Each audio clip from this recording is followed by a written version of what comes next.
Tabe, Berimba Kareba. Mudah-mudahan Anda selalu sehat dan tetap bersemangat. Saatnya Anda menyimak berita Sulawesi Tengah hari ini. Bersama saya, Aurela Gia. Sejumlah berita aktual dan menarik seputar Sulawesi Tengah telah kami siapkan untuk Anda. Berikut 3 berita utama hari ini.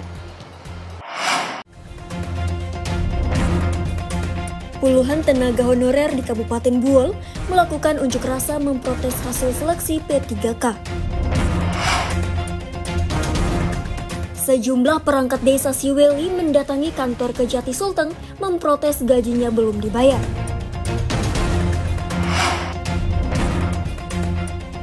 Dinas Kesehatan Provinsi Sulawesi Tengah menghimbau masyarakat mewaspadai virus HMPV.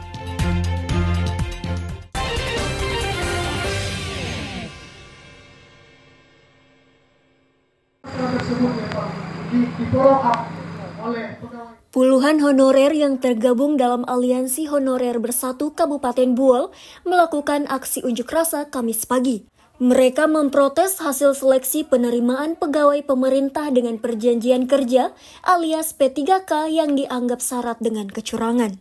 Sebanyak 50 tenaga honorer dari berbagai instansi ini mendatangi kantor DPRD Kabupaten Buol. Mereka melakukan orasi di depan kantor wakil rakyat tersebut dengan menyampaikan sejumlah tuntutan. Antara lain meminta DPRD Buol menyelidiki proses seleksi P3K yang syarat dengan kejanggalan dan kecurangan. Tidak mendapat respon dari para wakil rakyat, massa bergerak menuju kantor Badan Kepegawaian dan Pengembangan Sumber Daya Manusia Kabupaten Buol. Mereka berorasi di depan kantor tersebut dengan mempertanyakan hasil seleksi P3K yang dinilai banyak terdapat kejanggalan. Salah satunya, adanya mantan calon legislatif yang lulus menjadi P3K. Padahal dalam aturan Menpan dan Reformasi Birokrasi nomor 347 tahun 2024 telah diatur mekanisme seleksi P3K. Pengunjuk rasa menuding telah terjadi maladministrasi yang dilakukan oleh pemerintah daerah terkait seleksi P3K tersebut. Untuk itu, massa meminta pihak berwenang segera mengusut tuntas masalah tersebut dan mengevaluasi seluruh mekanisme seleksi P3K di Kabupaten Buol. Menyuarakan aksi dengan 3 tuntutan, yaitu yang pertama bahwa telah ditemukan ada kurang lebih 9 orang calon legislatif yang kemudian diloloskan pada seleksi P3K tahun 2024. Kemudian ada oknum camat yang mencoba mengeluarkan SK siluman di salah satu kecamatan di Kabupaten Buol. Yang padahal kita ketahui bersama bahwa perangkat desa itu tidak bisa untuk kemudian mendaftar sebagai P3K. Kemudian yang selanjutnya adalah banyaknya SK siluman yang diterbitkan oleh oknum-oknum pejabat di daerah Kabupaten Buol.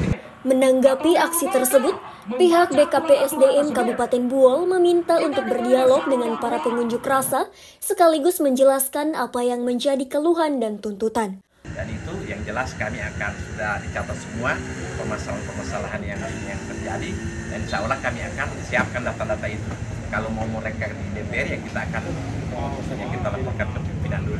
Jadi dalam hal ini saya selaku sekretaris, semua yang menjadi keluhan yang dari orasi tadi kami sudah catat dan kami akan laporkan ke pimpinan. Usai berorasi di kantor BKPSDM Buol selama 1 jam, massa pun membubarkan diri. Namun mereka mengancam akan kembali berunjuk rasa dengan jumlah massa yang lebih banyak jika tuntutannya tidak direspon oleh pemerintah daerah. Syamsuddin Tobone melaporkan dari Buol. Sejumlah perangkat desa Siweli, Kecamatan Balaisang, Kabupaten Donggala, mendatangi kantor Kejaksaan Tinggi Sulawesi Tengah Rabu sore. Mereka memprotes tindakan pejabat kepala desa Siweli Mahfud yang memberhentikan perangkat desa dan tidak membayarkan gaji selama 6 bulan. Para perangkat desa Siweli tersebut didampingi kuasa hukumnya menemui pimpinan Kejati Sulawesi Tengah dan diwakili Kepala Seksi Penerangan Hukum Laude Abdul Sofian. Salah seorang perangkat desa bernama Junior menyampaikan jika pengaduan tersebut terkait pemberhentian dan gaji yang belum terbayarkan sejak Juli hingga Desember 2024. Dana yang Untuk sampai dari tahap 1 sampai tahap 3 ini kita melihat di rekening koran itu dananya sudah kosong. Nah, terus pertanyaan kami kemana itu dananya kalau memang tidak dibayarkan kepada perangkat desa yang saya SK-kan. Alasan mereka kemarin dari PJ Kepala Desa bahwa mereka sudah koordinasikan ke Dinas PMD, dalam hal ini ke Dispemde Fauzia mengatakan bahwa mereka tidak berhak lagi menerima mereka punya gaji itu berhubung mereka katanya tidak sah. Nah, untuk itulah kami di sini juga menginginkan bagaimana sebenarnya posisi kami itu, khususnya perangkat desa ini. Kalau memang tidak sah atau sah itu kan kami juga butuh kejelasan. Ya, intinya kami dari Kantor Hukum Andakara akan melakukan pendampingan terhadap dugaan maladministrasi sekaligus juga dugaan tindak pidana korupsi yang dilakukan oleh pejabat sementara kepala desa di Desa Seweli, karena ada hak-hak dari perangkat desa yang tidak terbayarkan, ada juga program nasional dalam bentuk BLT yang juga tidak dibayarkan terhadap masyarakat. Nah, itu yang menjadi sesuatu yang miris. Menanggapi tuntutan tersebut, pihak Kejaksaan Tinggi Sulawesi Tengah meminta agar materi aduan tersebut dilengkapi dan menunggu laporan resmi secara tertulis. Setelah itu, pihak Kejati Sulteng akan melimpahkan laporan itu ke pihak Kejari Donggala untuk penanganan lebih lanjut. Ya, kita tunggu saya dulu laporannya, pengaduannya secara tertulis. Kalau sudah masuk, ya baru dilakukan proses sesuai SOP yang berlaku. Usai menemui pimpinan Kejati Sulteng, para perangkat desa Siweli tersebut kemudian membubarkan diri. Namun mereka berjanji akan segera melengkapi dokumennya kemudian membuat laporan resmi. Ikram Boya Oge melaporkan dari Palu. Perkara pidana dan perdata yang ditangani pihak Pengadilan Negeri Palu mengalami peningkatan signifikan. Selama tahun 2024, perkara pidana biasa mencapai 405 kasus, lebih tinggi dibandingkan tahun 2023 yang mencapai 393 kasus. Khusus kasus korupsi mencapai 71 kasus selama tahun 2024, sedangkan pada tahun 2023 sebanyak 41 kasus. Data dari Pengadilan Negeri Kelas 1A Palu mengungkapkan kasus pidana yang paling menonjol ditangani adalah tindak pidana korupsi yang mencapai 80%. Dari 71 perkara korupsi yang ditangani, baru 55 perkara yang diselesaikan. Perkara lain yang meningkat adalah kekerasan terhadap anak, meningkat dari 14 menjadi 24 kasus pada tahun 2024. Sedangkan pra-peradilan naik dari 12 menjadi 21 kasus.